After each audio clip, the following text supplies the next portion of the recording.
राष्ट्रीय military school entrance test जो हुआ था उसकी लगातार मेरिट लिस्ट आ रही थी। पहले फर्स्ट लिस्ट आई, फिर सेकंड मेरिट लिस्ट आई, अब थर्ड मेरिट लिस्ट भी उसकी रिलीज हो गई है। देखिए थर्ड मेरिट लिस्ट कैसे करेंगे, तो ये राष्ट्रीय मिलिट्री स्कूल है। पूरे भारत में 5 राष्ट्रीय मिलिट्री स्कूल है और इस बार NIELT ने पेपर लिया था। तो देखिए 4 अगस्त यानी आज इसकी मेरिट लिस्ट रिलीज हुई है। और considering the reason cited under remarks column medical progress being found fit reported till complete the final medical exam. ठीक है भाई, और ये थे सारी चीज़ें। देखो ये पूरी प्रोसेस थी। ये बच्चे जो कहीं ना कहीं अटके हुए थे, मेडिकल इन प्रोग्रेस, इसमें कुछ बच्चों के क्या है मेडिकल प्रोग्रेस में हैं।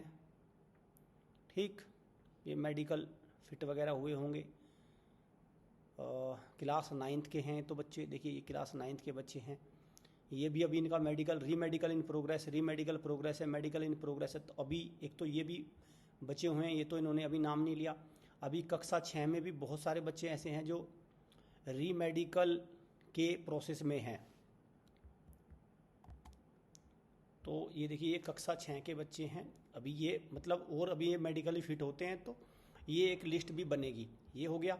और अब मैं बात करूं अगर यहाँ से, तो मेरिट लिस्ट में जो तीसरी मेरिट लिस्ट में नंबर आया है, कक्षा 6 की बात करते हैं पहले। कक्षा 6 के बच्चे कौन से हैं, तो ये सारे बच्चे कक्षा जो तीसरी लिस्ट है उसमें मेडिकली फिट हैं और इन बच्चों को इन्होंने बुला लिया है।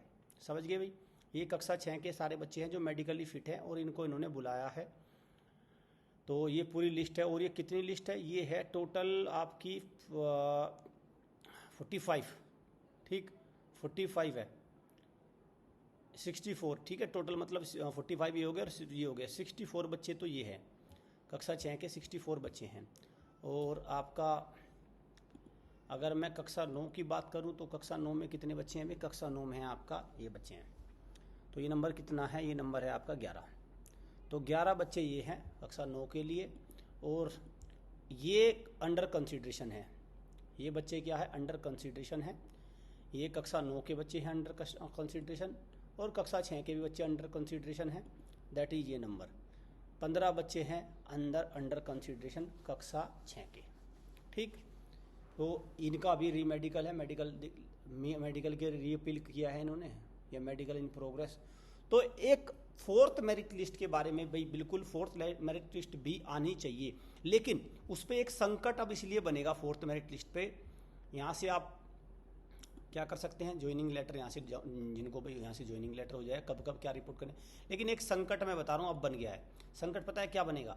संकट ये बनेगा कि एक तरफ तो अब ज्वाइनिंग वगैरह का चक्कर हो गया, ठीक है, और दूसरी तरफ क्या है, 20 अगस्त को, मतलब अब से 10-15 दिन बाद फॉर्म निकल जाएंगे इसके, अगली साल के, नेक्स्ट ईयर के फॉर्म आ जाएंगे।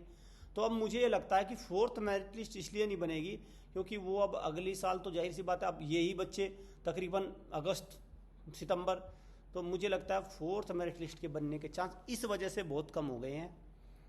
अगर देखो बात करें भाई, सीट भरने वाली तो आने चाहिए फोर्थ मेरिट लिस्ट आने, क्योंकि सैनिक स्कूल में भी एडमिशन हो रहे हैं अभी तो सैनिक स्कूल में भी चौथा ही राउंड आया है, 5वां 6ठा वेटिंग। तो 20 सितंबर तक तो सैनिक स्कूल में भी एडमिशन हो रहे हैं। तो यहाँ पे भी अगर मैं 20 सितंबर तक की बात करूँ तो चौथी मेरिट लिस्ट कायदे में तो आनी चाहिए। बाकी देखो ये चूँकि राष्ट्रीय मिलिट्री स्कूल तो पूरे, देखो ये पूरे एकदम पूरे गवर्नमेंट स्कूल्स हैं भाई, ये तो अपना मिलिट्री की तरह चलते हैं, इनको नहीं। सैनिक स्कूल में फिर भी क्या है कि बहुत सारे ऑप्शन दे देते हैं, लेकिन राष्ट्रीय मिलिट्री स्कूल में वो तो स्ट्रिक्टनेस है पूरी की पूरी। उनको तो बस सीधा सीधा लेना है बच्चा, चाहे 60 का बैच बन जाए, 50 का बैच बन जाए, 70 का बैच बन जाए, इससे कोई लेना देना नहीं है। उनको तो बस टाइम से अपना एक बैच वही 30-30, 25-25 का अपना एनरोल करके आगे बढ़ना है। तो ये भी बात है। और जिन बच्चों को राष्ट्रीय मिलिट्री स्कूल, सैनिक स्कूल इनकी तैयारी करनी है तो आप हमारी अकेडमी से जुड़ सकते हैं। देखिए हमारा ये ऑनलाइन कोर्स है राष्ट्रीय मिलिट्री स्कूल के लिए, कक्षा 6 के लिए भी है, कक्षा 9 के लिए भी है। और अगली बार जो जिन बच्चों के पास चांस है राष्ट्रीय मिलिट्री स्कूल का, सैनिक स्कूल का, तो वो उसको एनरोल करिए, कक्षा 9 के लिए एनरोल करिए। और मैं सबसे अच्छा चांस बताता हूँ भाई, सबसे अच्छी बात, जिन बच्चों का चांस निकल गया, एज नहीं है, उनके लिए बेस्ट ऑप्शन क्या है? उनके लिए बेस्ट ऑप्शन ये है, RIMC के थ्रू 9 को कवर करिए।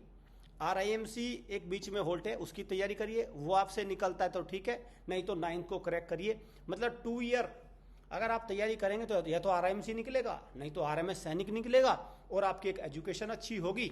और बाद में जब बहुत अच्छी एजुकेशन होगी तो 12वीं करने के बाद छोटी ही जॉब के लिए दर दर की ठोकरें नहीं खानी पड़ेगी, जो आजकल हो रहा है। आप देख रहे हैं SSC जैसे एग्जाम में लाखों की भीड़ बच्चे ऐसे ही सफ़र कर रहे हैं। कारण क्या है उसका? चलो एक तो व्यवस्था तो है ही, सब भाई सिस्टम तो है ही, लेकिन दूसरा यह एजुकेशन इतने मजबूत नहीं रही स्कूलिंग की, इसीलिए तो आज लाखों बच्चे लाइन में लगे रहते हैं एक छोटे से एग्जाम के लिए भी। कारण ये है कि उसमें सही से उनकी स्कूलिंग नहीं हो। और एक बात और ध्यान रखना भाई, जिस बच्चे की जितनी कम अच्छी स्कूलिंग पेरेंट्स कराते हैं, ध्यान से सुनना मेरी इस बात को, बिल्कुल प्रैक्टिकल बात बता रहा हूँ आपको, जिस बच्चे की शिक्षा पर सबसे कम ध्यान पेरेंट्स देते हैं, उन अभिभावक की बात कर रहा हूँ जो अपने बच्चे की शिक्षा पर बहुत कम ध्यान देते हैं, वो 12वीं के बाद इतनी ही तेजी से कहते हैं कि उनका बच्चा अफसर बन जाए।